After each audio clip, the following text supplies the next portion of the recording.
To the July 14th, 2015 Tax Digest presentation. This is our second of three hearings.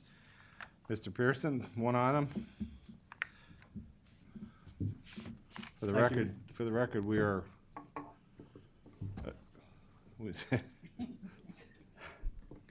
I'm call this. For the record, I'm calling this meeting to order. Please, thank you. Thank you, Mr. Chairman, Commissioners, County Attorney.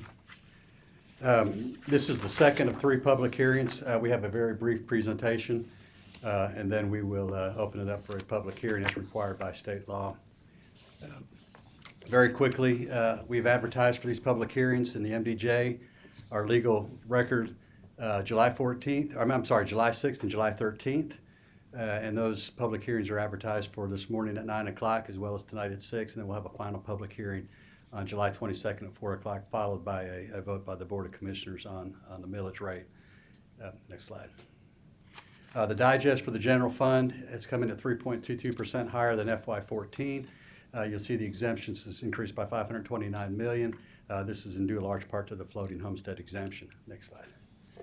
This is a history that was requested at the earlier meeting today, and I threw the slide in there. You can see that the 2015 digest has exceeded the 2010 digest by about $1 million, but it is still not quite to the point of the 2009 digest, which was our peak digest in our COPS history.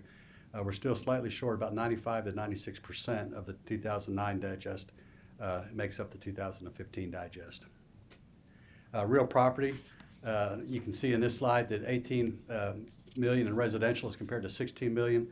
13 plus million of that is related to homestead exemption, or homesteaded property, 13.4 million.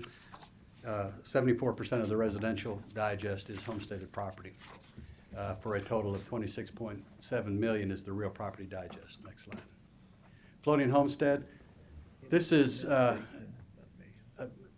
was enacted back in 2001, and the cumulative savings to taxpayers is $220 million.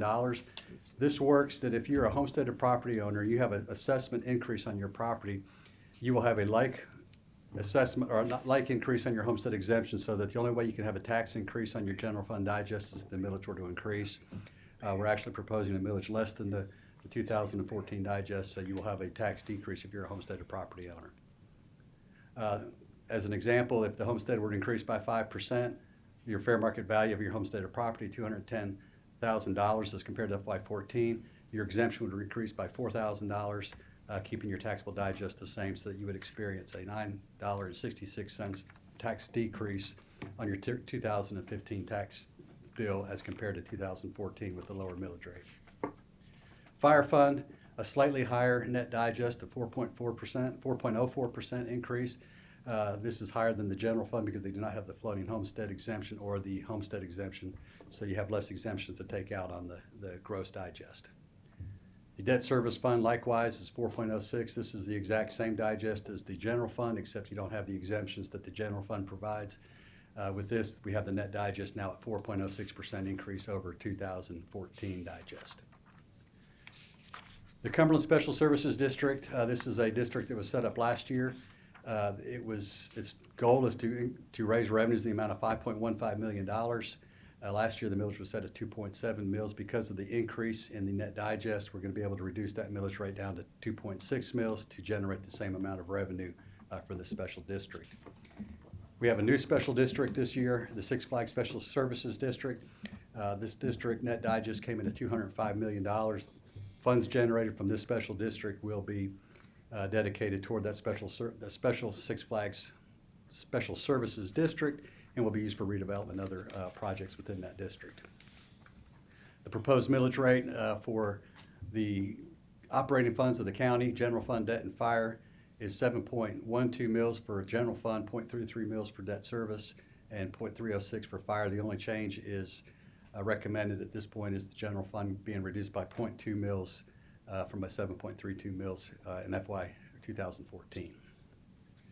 The other millages that we have that this board will need to adopt at its July 22nd meeting will be the Cumberland Special District. Again, we're going to reduce that to 2.6 mils to generate the revenue necessary that was agreed upon of the $5.15 million. And then Six Flags Special Services District will be set at 3.5 mils per agreed upon agreement we have with that district. And again, as a reminder, the Cobb Board of Commissioners is only a small part of the tax bill that the taxpayers will receive when the bills go out in August 15th, 2015.